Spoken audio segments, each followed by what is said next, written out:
अस्सलामुअलैकुम वरहमतुल्लाहि वबरकातुह। प्यारे साथियों, सबक नंबर 3 का जुज़ 1 हम पढ़ चुके हैं। आज इंशाअल्लाहुल अज़ीज़ नेक्स्ट लेसन यानी सबक नंबर 3 का जो बाकी हिस्सा है वो इंशाअल्लाह हम पढ़ेंगे। हम हरूफ की अदायगी को पढ़ रहे हैं, यानी कि पूरा जो हरूफ तहज्जी का पूरा हर्फ है उसको हाफ़ कर दिया जाए, यानी कि उस हर्फ की पहली शक्ल, दूसरी शक्ल और तीसरी शक्ल, यानी उसकी इश्काल को छोटा किया गया है और उसको कैसे पढ़ा जाता है। ये तख्ती आपको सेंड करने का मकसद आप अपने छोटे बच्चों को भी इस पर रिवीजन करवा सकते हैं और लफ्ज़ों की पहचान के लिए पढ़ाई जा रही है कि फ़ुल वर्ड किस तरह का होता है और जब उसको छोटा किया जाए तो वो उसकी अश्काल में कैसे तब्दील हो जाती हैं। आइए इंशाअल्लाह नेक्स्ट लेसन सीखने की कोशिश करते हैं।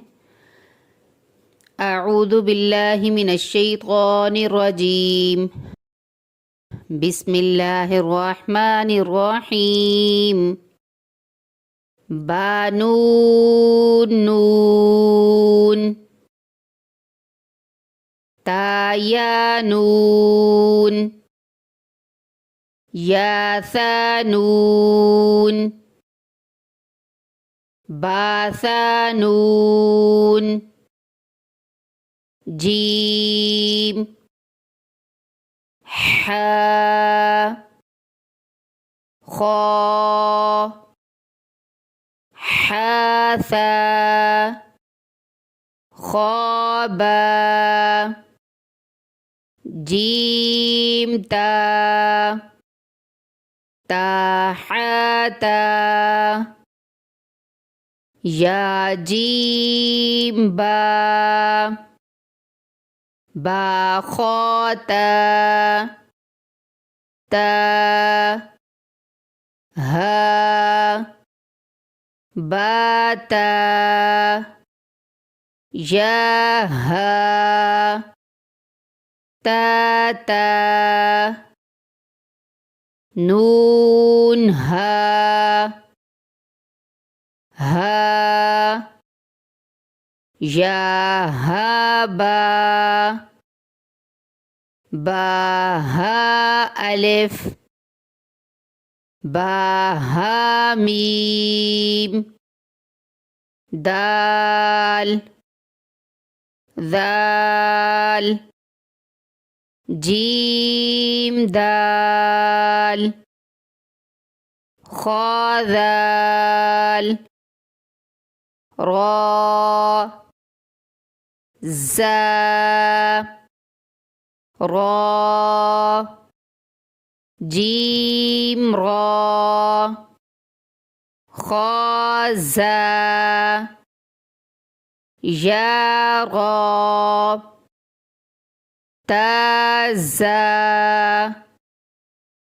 सीन, शीन, सीन लाम, शीन लाम, صاد،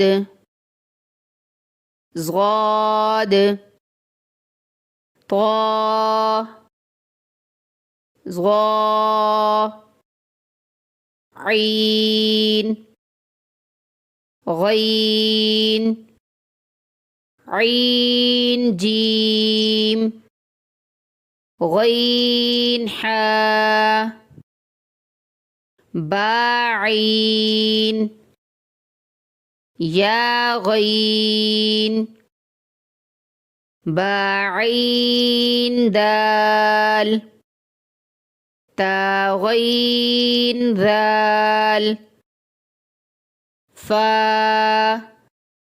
क़ाफ, वाव, क़ाफ लाम, फा वाव, क़ाफ वाव, नून क़ाफ रा, या फा, मीम, मीम, हमज़ा, हमज़ा। अलिफ या कोई भी किसी भी हर्फ के ऊपर हमज़ा आ जाए तो नीचे वाले हर्फ को नहीं पढ़ते, सिर्फ हमज़ा के साथ ही मिलाते हैं। इसीलिए अलिफ वाव और या के ऊपर हमज़ा आया है तो हमें अलिफ वाव और या नहीं पढ़ना, हमज़ा बशक्ल अलिफ है ये, तो इसीलिए हम इसको हमज़ा ही पढ़ेंगे। हमज़ा, हमज़ा। सीन हमज़ा लाम, तामीम ता, बा अलिफ, लाम खा या ग़। इंशाअल्लाहुल अज़ीज़ नेक्स्ट लेसन के साथ बशर्ते ज़िंदगी कल फिर हाज़िर होंगे। आप इसकी प्रैक्टिस करें और ख़ास तौर पर तजवीद का ख़ास ख़याल रखें। इस चैनल को सदका जारिया समझते हुए लाइक करें, सब्सक्राइब करें और दूसरों से शेयर भी करें। जज़ाकुमुल्लाह खैर। अस्सलामु अलैकुम व रहमतुल्लाहि व बरकातुहू।